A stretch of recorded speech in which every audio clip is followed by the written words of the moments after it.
My daughter's name is Katya Salone. She's now 7, which is extraordinary because that apparently puts her in the position of being the oldest one alive in the country with her condition, which is full Trisomy 13.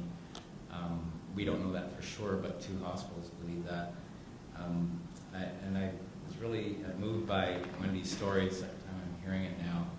And you know, there really are similar themes in a lot of these stories. I think in our case, she mentioned it was about making the right decision and fighting a system that largely just does not want to give access to medical resources for these children who are developmentally disabled or have prospects of being profoundly developmentally disabled.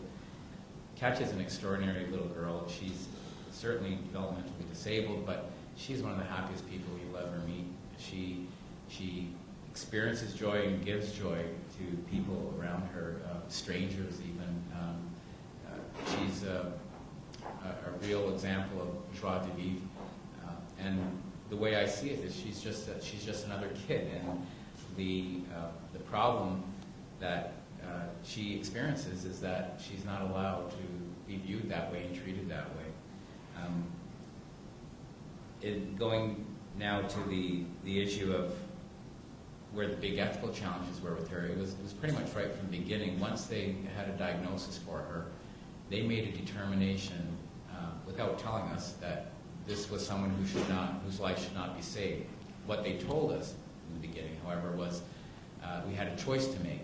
She had a heart condition, which was common for kids with this chromosomal defect, that she would die from if she didn't have a certain kind of life-saving cardiac surgery that is now routine tetralogy of Fallot repair.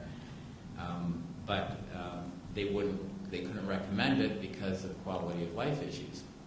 And we didn't know much about trisomy 13 or full trisomy 13. My wife's a physician, but in a completely different specialty, and just remembered very little about it from medical school. So we were relying on what we were being told by the physicians, her colleagues, some of whom she would have brushed shoulders with in that hospital. And what we were being told turned out to be false. And it wasn't by coincidence or by error. It was intentional. We were told that the range of outcomes for these kids was that virtually no life expectancy. Within months, they die. That any that do survive, the very rare ones that do survive beyond that, don't have a life that would be considered of quality. That they use examples of kids and people who go through their lives not smiling, not recognizing people, not knowing their family, not interacting socially. And the bizarre thing about this is that there was research 7 years before that we later found out that completely dispelled this myth, and yet they were propagating it on an active basis in a way that would have led to a decision that would have killed our daughter by withholding of vitally needed medical interventions. That was just part of it. So when we found that out, which was by very interesting means, there was one of the resident neonatologists. I remember he had a clipboard, and I remember the study because the title was bold.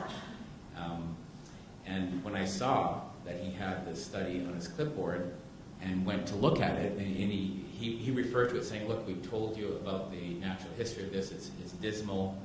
He made it sound like there was no hope. There was no point in choosing to give her cardiac surgery. So when I went to look at it, he literally turned the clipboard away from me, withholding information that would have been vital. I got that study from the author himself, a doctor in Utah, who's one of the eminent researchers in this area of medicine. After doing some research and communicated with Dr. Karen in Utah, he faxed those very studies right to the neonatology department to my attention. Went right past the people who were trying to prevent me from seeing this. And what that document revealed was a study, now well established, it was about 7 years old, that it's not true. It's all myth. The range of outcomes is very wide. The ones that survive infancy do have quality of life that's defined by any reasonable ethical measures.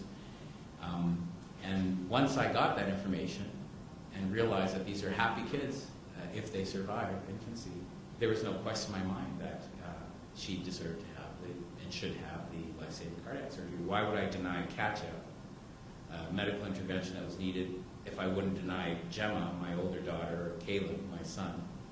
They're not developmentally delayed. Why would I discriminate against her? It made no ethical sense whatsoever to me.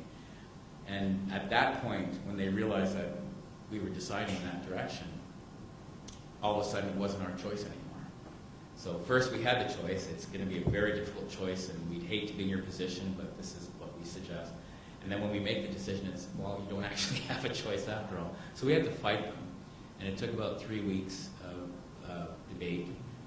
We involved the bioethics community, or they actually initiated an involvement with the bioethics community and within the hospital. And then within the hospital, they went to the broader Ontario bioethics community, and at one of the meetings they had with a good number of attendees, they had an informal vote after discussion about this case, and they all voted unanimously with us. So as a result of that, that really gave the impetus for us to force the hospital to give her this life-saving cardiac surgery, which had never been done before in Canada. Strangely, there are plenty of opportunities to do it, but apparently no parent had at that point been aware, and we could easily see why. The wool's pulled over the eyes of the parents, and they're encouraged to basically dispose of these kids that are going to be burdens to the system. That's sort of the overt side. There was a covert side that's more sinister, I think, than that, because at least this was an open debate and people taking what I think are absurd positions, but at least there was a discussion about it and a resolution. What was happening behind the scenes was worse.